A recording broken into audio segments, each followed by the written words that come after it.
It is Femme for Highsnobiety in London. We are at one of the biggest nights in the fashion calendar. It's the Fashion Awards 2018, and we're going to go and find out what is going down on the red carpet.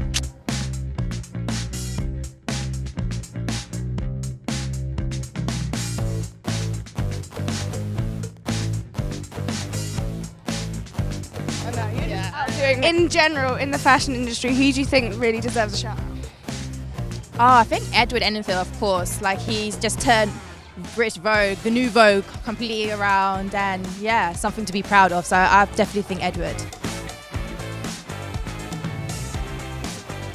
Alec, hello, how are you? Hello, I'm good. Incredible. Thank you. I always love bows, and I'm finally wearing the bow. This is the highlight. And I get to wear the bow, which is absolutely amazing.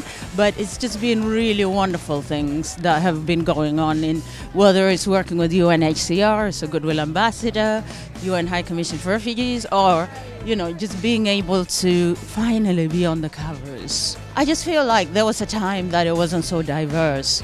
And I think finally we're in a place where, you get to see, like Oprah said before, it's important to see representations. Let's give shout out for all the young talents, because they need a lot of, not just to show the clothing, but to help them with the businesses. So this is very instrumental. I want to know what are your predictions for 2019 and what do you hope for 2019? I think 2018 everybody woke up, and 2019 everybody goes to battle with us. Because I feel that suddenly people realize, especially in the creative community, that we don't have any time to lose. How do we really make a change?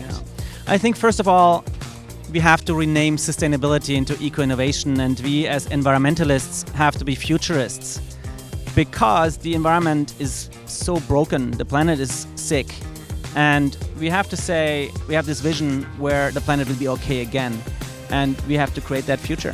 What are your hopes for tonight? Who else do you think deserves an award?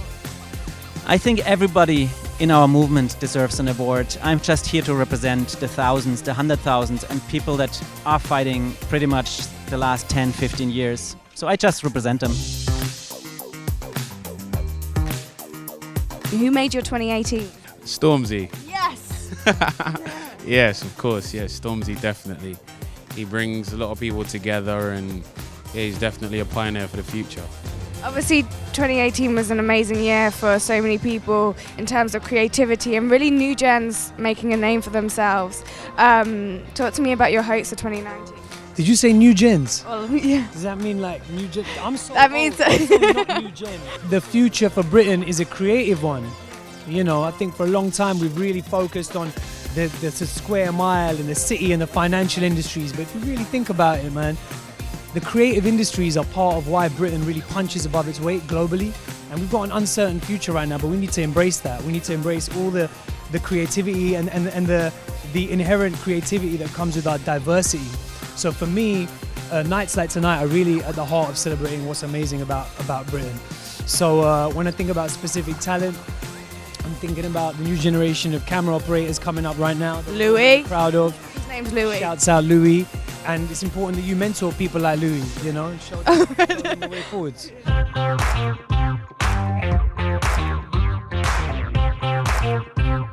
One of my biggest highlights has to be doing Victoria's Secret for the 4th time and working on my new collection for LAP, because that has been a growing pain. It's been my baby, but I'm definitely starting to see the fruits of having my own brand. Obviously, I'm so happy with Edward's appointment at Vogue. I'm just so happy to see so many more faces like mine and shades like ours represented within the fashion industry this year, whether it be in the Gucci campaigns or the fact that Alton was the first, black male model to work for Chanel just last week, which is insane.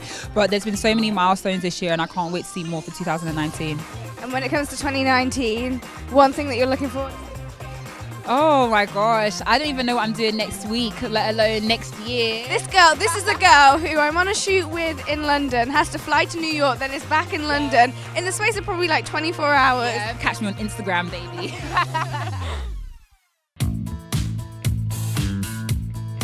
Last year I came here, I came with Azadine Alaya and Naomi, and we did a little tribute for them. So I was backstage a lot, so I'm just really excited to be sitting down and being able to actually see performers perform and enjoy everyone's company. I've just been working consistently, which is a blessing in disguise, and just really working on myself, like spiritually, mentally, getting myself, prepared for bigger things coming my way. And so that's been really great and wonderful.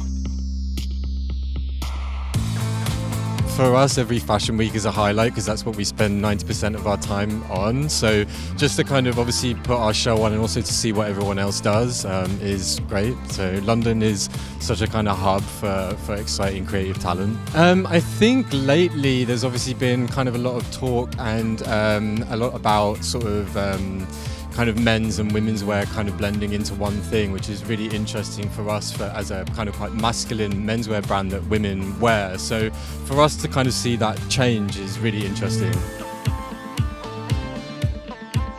I don't know if there necessarily need to be boundaries anymore. I feel like we've passed that point. 5 years ago, yes, definitely. But I think now with everything that's going on in the luxury goods market, the idea of streetwear or high fashion, they're synonymous with each other and one, so it's quite an exciting time. So what are your hopes and dreams for tonight, really? I'm slightly biased because I was fortunate enough to walk in the Off-White show this year, so obviously that's a really cool designer. I'd love to see them do well, but I just always go for like brands that are new, exciting, and tell a bit of personality, so anything with that, really. I want to know, who would you want to give a thumbs up to for 2018? Can be Williams. Serena Williams. Obviously, always Serena. Yeah, I mean, she's such an inspiration when she's playing and when she's not, and also obviously just always holding her grace and performing so well at the highest level. So yeah.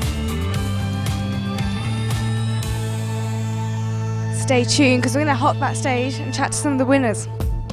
It's very good for a bookshop. It stops once.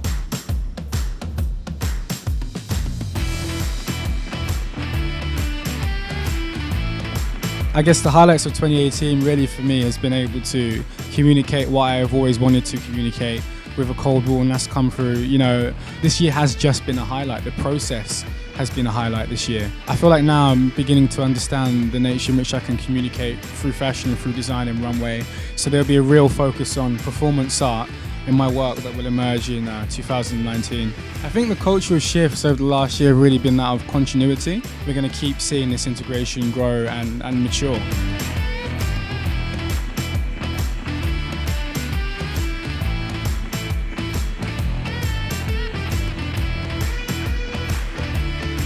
So that was it. Fashion Awards 2018. Catch you next time in London.